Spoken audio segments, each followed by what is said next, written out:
2년 연속 대규모 세수 결손이 현실화됐습니다. 2년 동안 덜 거친 세금만 90조 원에 육박합니다. 건전재정을 표방했던 윤석열 정부는 채 3년도 되기 전에 나라 살림을 거덜냈습니다.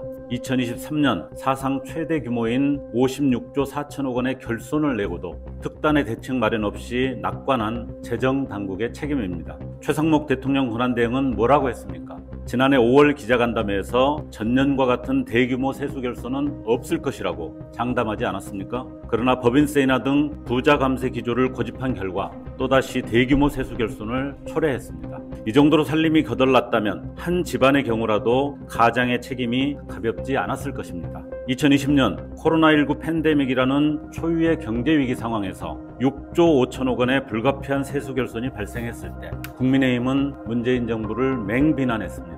그런데 윤석열 정부의 잘못된 감세 정책과 세수 예측 실패로 인해 발생한 2년 연속 역대급 세수 결손에 대해서는 사실상 인재나 다름없음에도 침묵하고 있습니다. 지난 11일 권성동 원내대표의 연설에 따르면 이 모든 국정위기의 책임은 야당과 전임 정부에 있습니다. 3년이나 국정 운영을 책임진 여당 대표가 할 말입니까? 내란 정당이자 내로남불 정당이라 아니할 수 없습니다.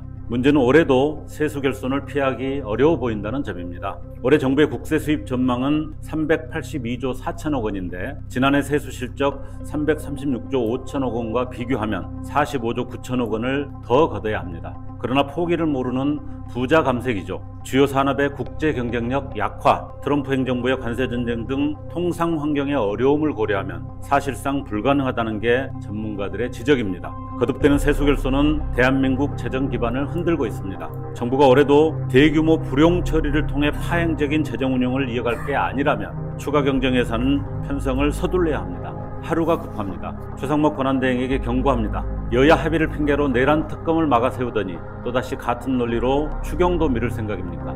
경제부총리로서 본인의 발언에 대한 책임을 지고 추경에 협조하십시오.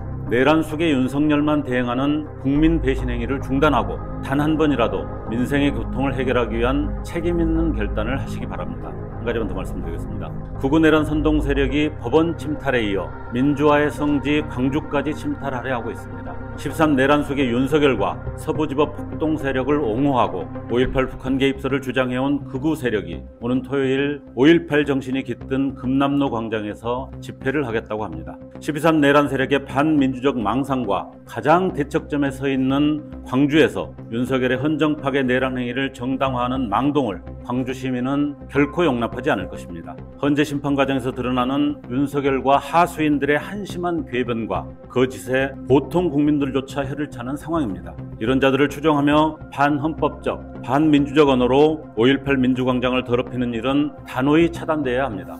조국혁신당은 2월 15일 토요일에 광주의 정신을 지키는 민주시민과 함께하겠습니다. 내란을 확실히 종식하고 민주공화국 대한민국의 헌정질서를 확고히 지켜내는 길에 광주 시민과 어깨를 걸고 함께 나아가겠습니다. 80년 5월 광주에서 87년 6월로 2016년 촛불로 그리고 2024년 빛의 혁명으로 이어진 국민 주권과 민주주의 정신을 조국혁신당이 반드시 지켜나가겠습니다. 새로운 대한민국을 만들어 나가는 사회 대개혁의 광장에 광주 시민과 함께 맨 앞에서 맨 마지막까지 행동할 것입니다. 감사합니다.